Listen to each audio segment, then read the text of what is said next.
Good morning. First of all, I would like to thank you for providing me the opportunity to present to you the importance of utilizing HR analytics to improve the structure and functionality within our company. HR analytics takes the same rigorous approach that is used when answering questions and making decisions about money, production, and technology, and applies it to the talent acquisition, development, and retention.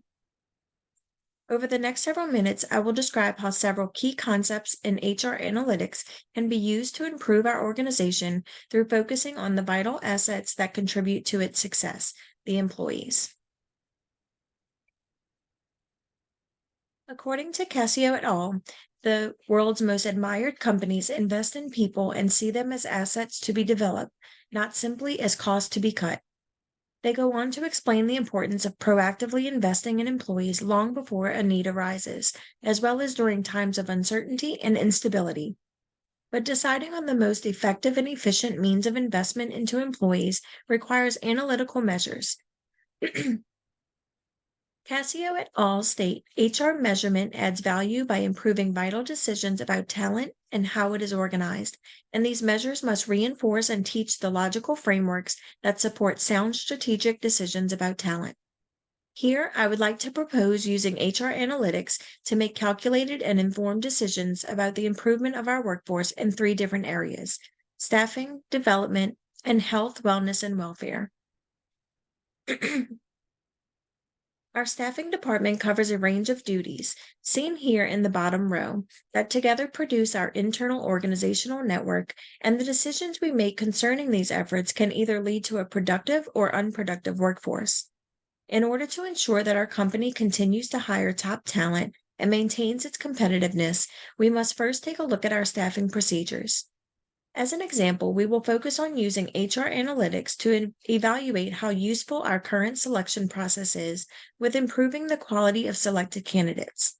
This usefulness can be measured via two utility or usefulness models, the Taylor and Russell model and the Brogdon, Cronbach, and Glesser model. We will look at the latter today, which according to Casio et al. Defines usefulness as the increase in monetary payoff to the organization. The Brogdon staffing utility model was designed in response to a flaw in the Taylor-Russell model. To understand this improvement, one must have a basic understanding of the following terms. Validity coefficient is the correlation between a predictor of job performance and a criterion measure of actual job performance. The selection ratio is the proportion of applicants selected. The base rate is the proportion of applicants who would be successful without the selection procedure. And the success ratio is the value of the selection system calculated by dividing the number of hired candidates who are judged successful on the job by the total number of candidates that were hired. Casio et al.'s explanation of Brogdon's model's contribution is that the validity coefficient, if expressed in standard score units, represents the ratio of the average criterion score of those selected using the selection predictor score to the average score if one had selected them based on their criterion scores, which cannot occur prior to hiring. Brogdon's model of calculating staffing utility involves the following four steps. The first step is to express the predictor criterion relationship as a formula for a straight line, where y is the dependent variable or criterion such as job performance measured in dollars. X is the is the independent variable or score on a selection system that we hope predicts our criterion. B0 is the y-intercept. B1 is the slope or rise over run. E is the random fluctuation or error. The second step is to standardize X by converting the raw scores on the predictor and criterion to standardized form. To do this, we will subtract the average of the applicant's selection process scores, X, from their original scores, Xi, and divide by the standard deviation of X. The third step is to express the equation in terms of the validity coefficient. The expected value of B1 can be calculated using multiple regression software, such as that found in Microsoft Excel. Here we substitute B0 with the symbol for the true average dollar criterion value among the applicants, B1 with the simple correlation between test scores on the selection measure X and the criterion measure Y times the standard deviation of the monetary value of the criterion times the standardized X value.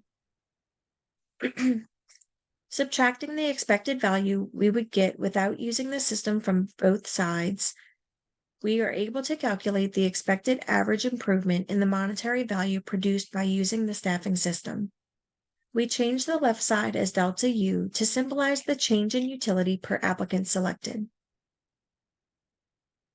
The final step is to calculate the average cost of the selection process per selected applicant utilizing the equation shown here, where C stands for the cost of applying the selection process to one applicant and A stands for the total number of applicants, and we divide the product of the two by the number of the selected applicants.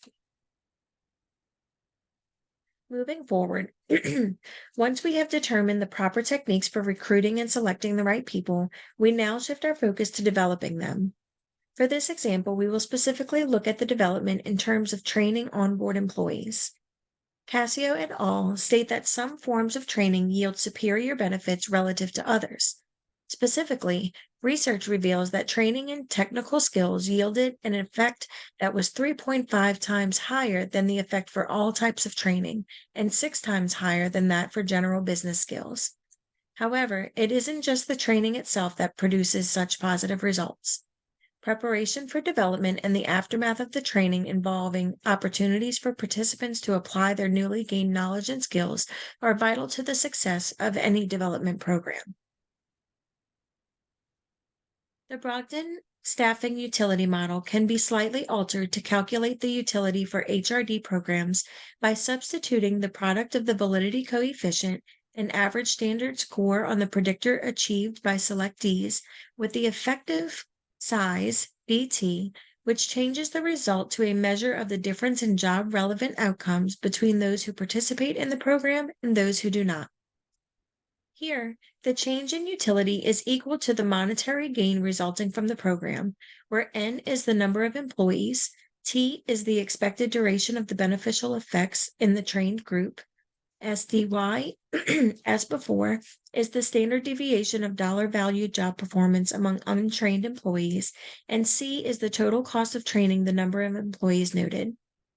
By measuring the training utility as well as incorporating supplemental training analysis, such as that which helps to identify the best types of training, we can not only predict the improvement in job performance, but measure the monetary effects of the training on organizational outcomes. This will help us make decisions on providing the most effective and cost-efficient training for our employees. Lastly, once we have hired the right people and developed a system of providing them adequate training to perform their responsibilities, we must consider their overall health and well-being for their benefit and the company's. As cited by Cassio et al., the U.S. Centers for Disease Control defines workplace health promotion as a coordinated set of programs, policies, benefits, and environmental supports designed to keep all employees healthy and safe. It is vital to not only promote workplace health through providing education and skill-building activities, but to incorporate organizational policies and practices that provide employees with better means to adapt a healthier lifestyle.